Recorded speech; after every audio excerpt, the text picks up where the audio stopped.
اعوذ باللہ من الشیطان الرجیم بسم اللہ الرحمن الرحیم۔ ناظرین و سامعین السلام علیکم۔ امید ہے آپ خیریت سے ہوں گے اور ہمارے ویڈیوز سے مستفید ہو رہے ہوں گے۔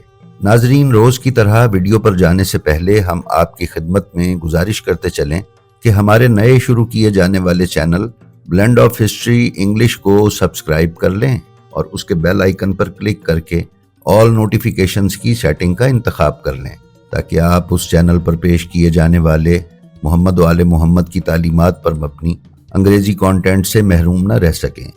ناظرین، کربلا ایک ایسی دنیا ہے جس کی بنیاد عشق پر رکھی گئی ہے۔ عشق ہر انسان کے خمیر میں گوندا گیا ہے، اسی لیے ہر انسان کسی نہ کسی شخص، کسی نظریے یا کسی چیز کے عشق میں مبتلا ہے۔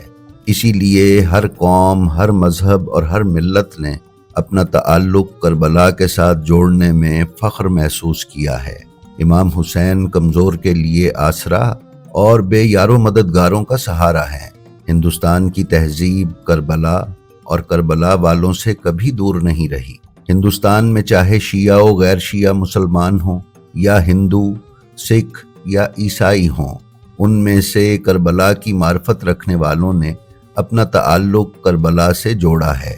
ناظرین، ہماری آج کی ویڈیو ان ہندوؤں کی تفصیل پر مبنی ہے جو واقعہ کربلا میں اپنے آباء و اجداد کی موجودگی اور امام حسین علیہ السلام کے ساتھ مل کر یزیدی فوجوں کے خلاف شانہ بشانہ جنگ لڑنے کی سینہ بسینہ روایات صدیوں سے لیے چلے آ رہے ہیں۔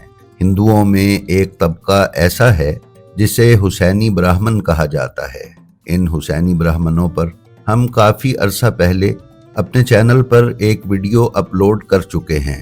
آج ہم آپ کی خدمت میں سندھ کے حسینی برہمنوں کا تعارف پیش کر رہے ہیں، تو آئیے چلتے ہیں اپنی آج کی ویڈیو پر۔ ناظرین، ویڈیو کے ابتدا میں آپ کی معلومات کے لیے میں یہ عرض کرتا چلوں کہ ہندوستان اور چین کے تجارتی تعلقات عرب کے خطے کے ساتھ رسول اکرم صلی اللہ علیہ وآلہ وسلم کے دور سے بہت پہلے سے تھے۔ شاہراہ ریشم پر، جسے سلک روٹ کہا جاتا ہے، ہزاروں سال سے تجارتی قافلوں کی آمد و رفت رہی ہے۔ ہندوستان سے کپڑا، مسالے، عطر اور دوسری تجارتی اشیاء کی نقل و حمل متواتر ہوا کرتی تھی۔ اسی سلسلے میں ہندوؤں کے ہاں صدیوں سے سینہ بسینہ چلتی ہوئی روایت یہ ہے کہ سن 61 ہجری میں تقریباً 300 ہندوستانی تاجروں کا ایک قافلہ تجارت کی غرض سے کوفہ میں موجود تھا۔ ان لوگوں نے کئی دن کوفہ میں رہ کر اپنے تجارتی معاملات سر انجام دیے اور کوفہ میں امام حسین علیہ السلام کے خلاف اس وقت جاری جنگی سرگرمیوں کو دیکھا اور لوگوں سے پوچھتے رہے کہ یہ آخر اتنا ہنگام کس لیے ہے۔ لوگوں نے انہیں امام حسین علیہ السلام کے بارے میں بتایا تو ان کی دلچسپی امام عالی مقام کی ذات والا صفات میں بڑھ گئی۔ اس پر مزید یہ ہوا کہ جب ان لوگوں نے اپنے تجارتی معاملات ختم کر کے کوفہ سے نکل کر اگلی منزل کا سفر اختیار کرنے کا ارادہ کیا تو ان لوگوں کو نخلا، جو کہ کوفہ کی بیرونی فوجی چیک پوسٹ تھی، اس سے آگے نہ جانے دیا گیا۔ ان لوگوں نے وہیں اپنا پڑاؤ ڈال لیا اور میدان کربلا سے متواتر آنے والی خبروں سے آگاہ ہوتے رہے۔ جب ان لوگوں نے امام حسین علیہ السلام اور ان کے خاندان پر کیے جانے والے تمام مظالم اپنے کانوں سے سنے اور یزیدیوں کا لوگوں کے ساتھ رویہ دیکھا تو ان لوگوں نے امام حسین علیہ السلام کی مدد کرنے کا ارادہ کیا اور اپنی تلواریں نکال کر اس وقت نخلا میں موجود یزیدی فوجیوں پر حملہ کر دیا۔ ناظرین، بہت دیر مار کاٹ کے بعد آخرکار یہ 300 کے قریب تاجر یزیدیوں نے قتل کر دیے۔ یہ وہ لوگ تھے جن کو ہندو تاریخ نے حسینی برہمنوں کے طور پر متعارف کروایا۔ اس سلسلے میں کچھ دیگر روایات بھی ہیں جن میں ہندوستان کے حسینی برہمنوں کے امام حسین علیہ السلام کی نصرت کرنے کے کچھ دیگر واقعات بھی بیان کیے گئے ہیں۔ ناظرین، وقت گزرتا رہا اور ان حسینی برہمنوں کی اولاد اپنے آباء و اجداد کے نقش قدم پر امام حسین اور ان کے اصحاب کی نصرت اور مدد کے جذبے کو دل میں سموئے عزاداری امام حسین علیہ السلام کرتی رہی۔ آج یہ لوگ ویسے تو ہندو ہیں، لیکن امام حسین علیہ السلام کی عزاداری محرم میں مناتے ہیں۔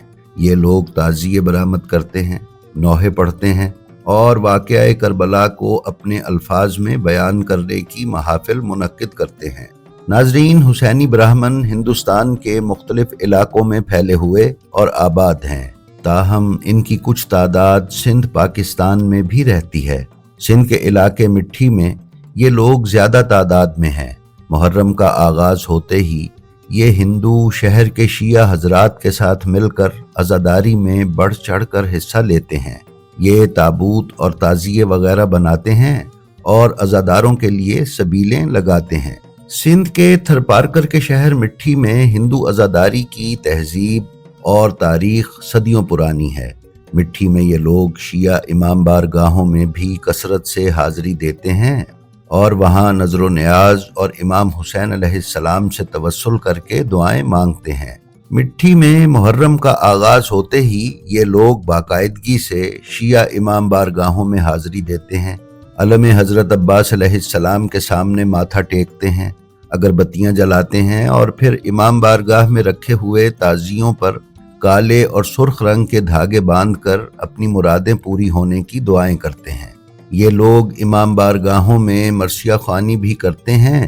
مٹھی میں ہندو مرثیہ گو اپنے عقیدے کے مطابق اپنے مرثیوں میں امام حسین علیہ السلام اور ان کی آل اولاد اور اصحاب کے مصائب بیان کرتے اور کربلا والوں کو پرسہ دیتے ہوئے نظر آتے ہیں۔ ناظرین، مٹھی میں محرم کے 10 روز امام بارگاہوں میں ہر وقت نیاز اور تبرک کا سلسلہ جاری رہتا ہے۔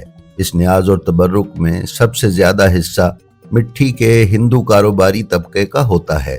9 محرم الحرام کی شام امام بارگاہ ملوک شاہ سے تعزیہ نکالا جاتا ہے تو ہندو اس تعزیے کو مسلمانوں کے ساتھ اپنے کندھوں پر اٹھاتے ہیں اور ہائے حسین کی صدائیں لگاتے ماتم کرتے شہر کا چکر لگاتے ہیں۔ پھر عاشور کے دن جب اہل تشیع شبیہ ذوالجناح برآمد کرتے ہیں، جو اپنے روایتی راستوں پر سفر کرتا ہوا درگاہ قاسم شاہ پہنچتا ہے، تو ہندو کاروباری حضرات کی طرف سے وہاں پر نظر و نیاز کا اہتمام کیا ہوتا ہے۔ امام بارگاہ کی صفائی ستھرائی، نیاز کی دیگیں پکوانا اور اہل تشیع کو کھانا کھلانا ہندوؤں کے فرائض میں شامل ہے۔ یہ بھی بتایا جاتا ہے کہ مٹھی میں جتنے بھی ہندو خاندان آباد ہیں وہ سب کے سب حسینی برہمن ہیں۔ مٹھی میں محرم کے دوران پورے شہر میں تمام سبیلیں حسینی ہندو لگواتے ہیں، جو شدید گرمی کے موسم میں عزاداروں کی پیاس بجھانے کا ایک مؤثر ذریعہ ثابت ہوتی ہیں۔ یہ سبیلیں مٹھی کے حسینی ہندو کربلا کے پیاسوں کے ساتھ اپنا تعلق ثابت کرنے کے لیے لگواتے ہیں۔ ناظرین، سندھ کا خطہ حضرت علی اور اولاد حضرت علی علیہ السلام کے ساتھ خاص محبت اور الفت رکھتا ہے۔ سندھ عباس علمدار کی جاگیر ہے، اسی لیے سندھ کے چپے چپے پر اس بادشاہ کی سلطنت کا جھنڈا آپ کو گھر گھر پر لگا ہوا نظر آئے گا۔ سندھیوں میں یا الہی مدد صدیوں سے سلام کے طور پر مستعمل ہے۔ جہاں سندھ کے مسلمانوں نے اہل بیت کے ساتھ اپنی محبت اور عقیدت کے اظہار کو کبھی کم نہیں ہونے دیا، اسی طرح سندھ کے ہندوؤں نے بھی امام حسین علیہ السلام کی تعظیم اور پرستش میں کوئی کمی نہیں کی۔ یہی وجہ ہے کہ مٹھی سندھ کے امام بارگاہ اور عزاخانے ہندوؤں کے لیے ہر وقت کھلے رہتے ہیں۔ محرم کے 10 دن یہ حسینی ہندو کربلا والوں کی یاد میں کالا لباس زیب تن کیے عزاداری میں مصروف نظر آئیں گے۔ اگر ہندوستان کے کینوس پر نظر ڈالی جائے تو ہندوؤں نے عزاداری کی سرپرستی میں کوئی کمی نہیں کی۔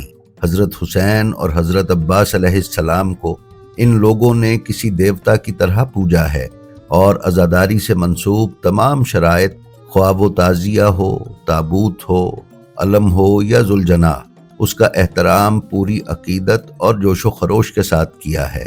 علامہ ضمیر اختر نقوی کی کتاب ذوالجناح میں آپ کو ایسی متعدد روایات پڑھنے کو ملیں گی کہ جس میں ہندوؤں کا امام حسین علیہ السلام اور ان کی سواری کی شبیہ کے ساتھ احترام بیان کیا گیا ہے۔ ہماری دعا ہے کہ ہم جس معاشرے میں رہ رہے ہیں اس میں مذہبی رواداری اور توازن قائم رہے اور ایک دوسرے کے نظریات کا احترام ہمارا اولین معیار ہو۔ جی تو ناظرین، یہ تھی ہماری آج کی ویڈیو۔ ہمیں امید ہے یہ آپ کو پسند آئی ہوگی۔ اگر آپ ہمارے چینل بلینڈ آف ہسٹری اور بلینڈ آف ہسٹری انگلش پر نئے ہیں تو ہم آپ سے گزارش کرتے ہیں کہ برائے مہربانی انہیں سبسکرائب کر لیں اور ان کے بیل آئیکن پر کلک کر کے آل نوٹیفیکیشنز کی سیٹنگ کا انتخاب کر لیں تاکہ آپ ان چینلز پر پیش کیے جانے والے کسی بھی ویڈیو سے محروم نہ رہ سکیں۔ اس کے ساتھ ہی ساتھ ہم آپ سے یہ بھی گزارش کرتے چلیں کہ ہمارا جو ویڈیو آپ کو پسند آئے اس کا لنک اپنے حلقہ احباب میں شیئر کرنا نہ بھولیں تاکہ علوم محمد و آل محمد کی نشر و اشاعت میں آپ کی حصہ داری برقرار رہے۔ ہماری آپ سے یہ بھی درخواست ہے کہ آپ اپنا اور اپنے متعلقین کا بے حد خیال رکھیں اور خلق خدا میں آسانیاں تقسیم کرتے رہیں۔ خدا آپ کا حامی و ناصر ہو۔ السلام علیکم۔